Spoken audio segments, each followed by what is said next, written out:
Olá, boa noite, a paz de Cristo. Nós somos da Igreja Batista Alfiômega, meu nome é Michel Vinagre. Nós estamos aqui entrando nos estudos de domingo, né? Semana corrida, graças a Deus. Estamos gravando a mensagem de domingo de manhã, né? À noite. Mas o importante é dar continuidade ao calendário, né? Então, nós estamos com uma programação, nós abrimos, né, no Facebook. Se você olhar a página, eu vou fixar no topo o link de um grupo. Esse grupo de WhatsApp é um grupo evangelístico. Nele somente os administradores irão postar, né? O telefone, se você estiver vendo esse vídeo por outra mídia, é o 99-385-0375, né? É só mandar o número. A gente está pedindo somente entrar quem quer ouvir, para não ter aquelas desconforto, entra e sai. E ali só o administrador posta, a igreja vai ser bem cirúrgica, só vai postar ali as programações. E nós estamos, graças a Deus, crescendo. Então hoje nós temos 2 programas de rádios digitais, né?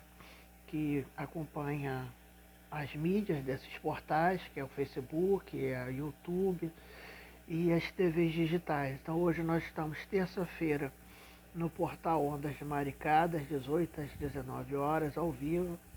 Estamos quarta-feira no grupo GBC, que é o portal Folhas Carioca, Folha Carioca Ubá e Minas Gerais, né? Então estamos ali das 22 às 23 horas. Toda sexta-feira, isso é quarta, né? Sexta-feira estamos dando estudo sobre o livro de Filipenses. E na quarta, nós no grupo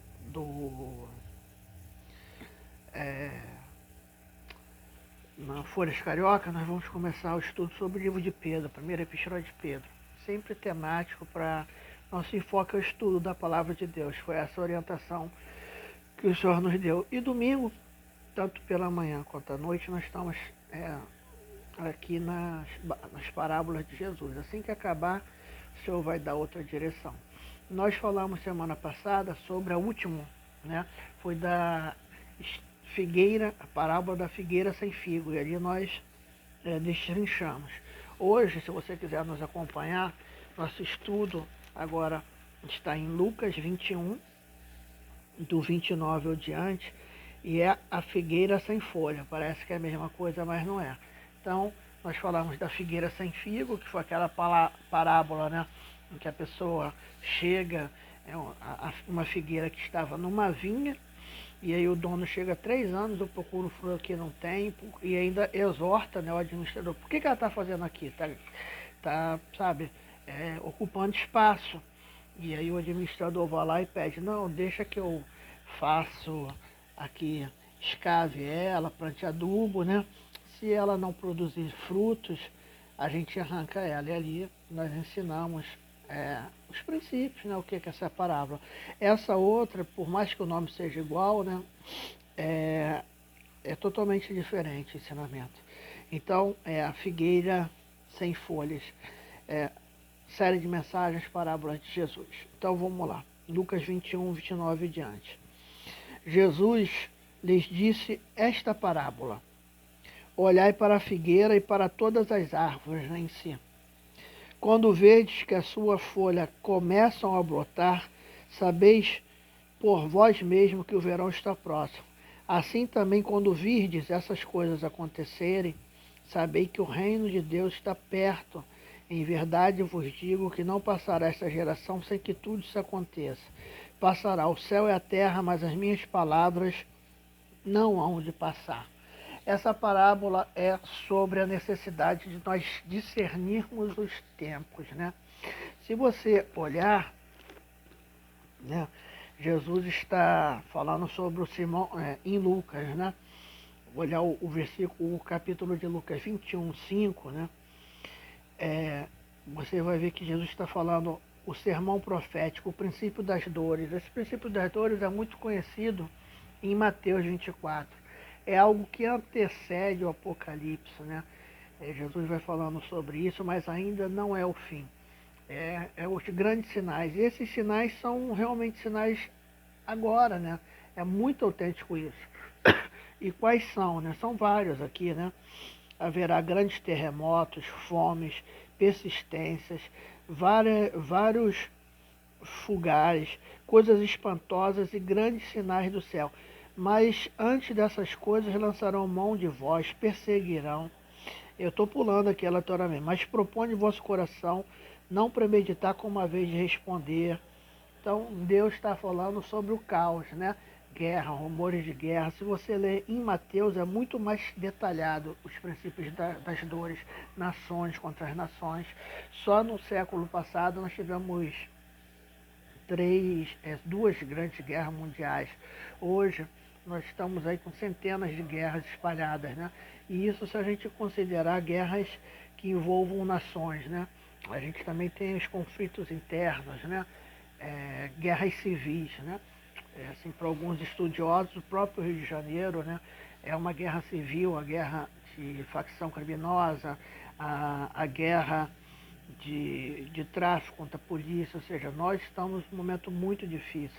Por mais que o homem tende a ser saudosista, né, achar, mas é notório que a cada século, né, os pais têm mais desassossego ao criar seus filhos, né? Os pais têm muito mais desassossego. Nós sabemos que a violência sempre existiu, isso é notório, mas não em grupos tão escalonados, né? De uma normalidade sem praticar o mal, né? E a gente está passando, a própria coronavírus corrobora para esse caos, né? Que é uma pandemia.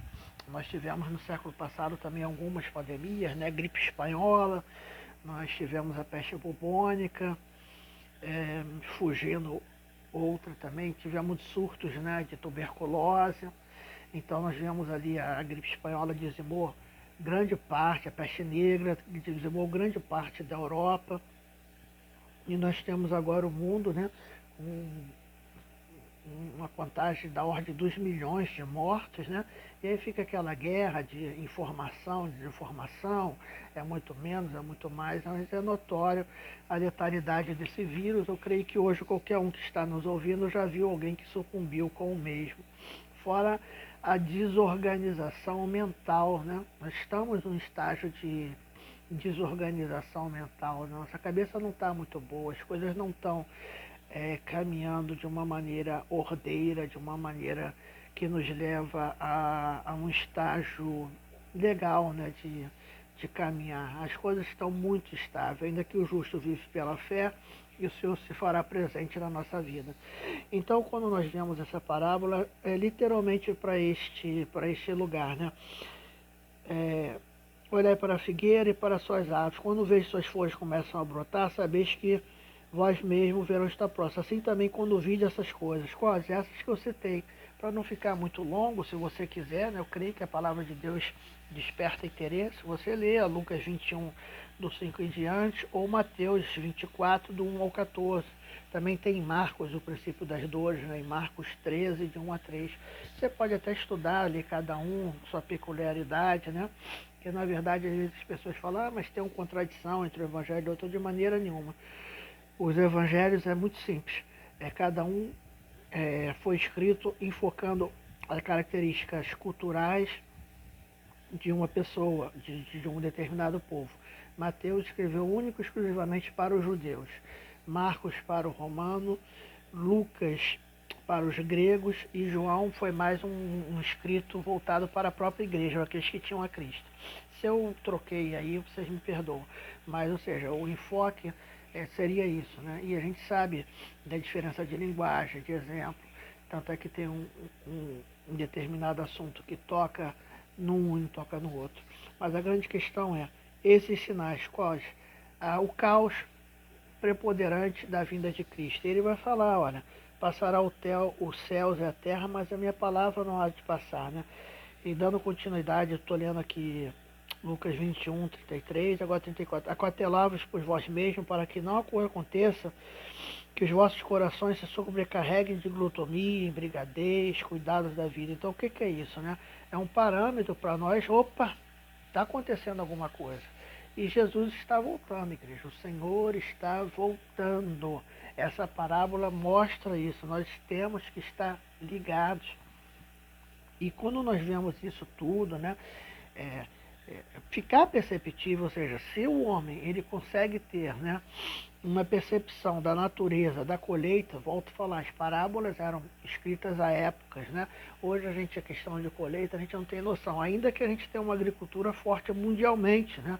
E existe o agricultor, até porque você, quando vai no mercado e está tudo ali, porque existe por trás todo o sistema do agronegócio. Então, você pode não ser dessa área, mas você depende da mesma. Então, mas na época isso era muito comum, ou seja, observe as coisas, né? Observe os sinais, tenha a questão da percepção. Se você estiver assistindo os vídeos, você vai ver que até que eu falei sobre observação, né?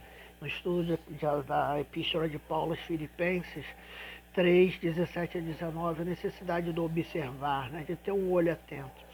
Na verdade, a gente observa aquilo que nos traz atenção e não observamos aquilo que não nos traz, né? Reclamamos muito de heresias, mas também, né, não queremos ter o mínimo de temor a Deus para ouvir e ver o que está certo e errado. Estou pregando a palavra aqui, estou lendo o versículo, é só a função, ver, será que eu estou lendo isso mesmo, será que isso está certo ou não está? Ninguém é absoluto, né? E é por isso que muitas das vezes vem falsos mestres, falsos, pela uma percepção. Você é tão zeloso para escolher um carro, vai lá, lê o documento, vê o chassi. Você é tão zeloso com uma casa, vai na RGI, consulta um corretor de imóveis, dependendo da forma, se pegou um imóvel, né? Às vezes legal, mas se você não viu um gravame, se ele tem um usufruto, todas essas coisas. Então nós somos tão zelosos para o nosso dia a dia, por que não ser zelosos com a palavra de Deus? Então, meus irmãos, Jesus está voltando. Essa parábola é para isso. O Senhor, a trombeta há de soar. Você pode crer ou não. Não crer é o direito seu de escarnecer, de ser mais um, de falar que é uma utopia, que Jesus está voltando metaforicamente. Mas eu gosto de uma fala, né, que eu ouvi na internet, é muito interessante, né? Ele disse que viria, veio. Ele disse que morreria, morreu. Ele disse que iria ressuscitar e ressuscitou. E ele disse que vai voltar. Então, se você acha que ele vai falhar só nisso, né? Aí fica para você. Jesus não mente. Então, nós temos que ter isso. E por que essa necessidade da observação? Né? Nós lemos a parábola em Lucas 21 a 31, né? E ele diz que, olha, aí no 32 começa, passará o céu e a terra, a palavra de Deus não vai passar. E no 14, no 34, ele vai falar para isso mesmo, cautelar de vós mesmo, né, que não aconteça, que seu coração se sobrecarregue, né? E aqui ele vai falar de glutonaria, perdão, embriaguez, cuidado da vida, ou seja, seu coração não se encarregue dessas autossuficiências que te afastam de Deus. Creia na palavra de Deus, creia na promessa de Deus. Então esse é um dos grandes ensinamentos. Um dos grandes porque ninguém disseca a palavra do Senhor, né? Da parábola da figueira sem folha, né? Então, meu irmão, esteja atento ao que Deus está falando com você. Eu fui aqui no sentido hermenêutico da palavra mesmo, mas isso pode ser muito mais amplo. Às vezes Deus está falando com você, está te mostrando coisas, mostrando pessoas, sabe, que não era para você caminhar, não era para você confiar. Isso tem uma série de coisas. Está te dando sinais que você está indo na direção errada. Então, não negligencie os sinais de Deus. Não negligencie a bondade de Deus. Não negligencie Deus está te direcionando para um caminho este ou aquele. Não negligencie isto, né? Não seja uma pessoa ingerida pela altivez. Seja gerido pela humildade e pela necessidade de ter Jesus na tua vida, amém? Que o Espírito do Senhor fale melhor ao seu coração, que ele venha trazer, né, revelações nas quais nós perdemos, nós só falamos aquilo e é o Senhor, com seu poder, que toca, que gera vida na tua vida, em nome de Jesus, amém? Deus te abençoe, seja abençoado, nós estaremos aqui e trazendo mais uma parábola depois, em nome de Jesus. Quero orar com você, bendito Deus, eterno Pai, que nós não estejamos nunca, Senhor, desatentos àquilo que queres falar conosco, Pai, como o homem observa e a natureza dá o seu sinal, que assim nós venhamos estar completamente atentos àquilo que o Senhor quer nos ensinar. Esteja conosco, generoso e bondoso Deus, em nome de Jesus. E com o amor de Deus o Pai, a graça maravilhosa de Jesus o Filho e a doce comunhão do Espírito Santo de Deus esteja sobre a nossa vida, não somente hoje, mas para todos sempre. Deus te abençoe, em nome de Jesus. Amém.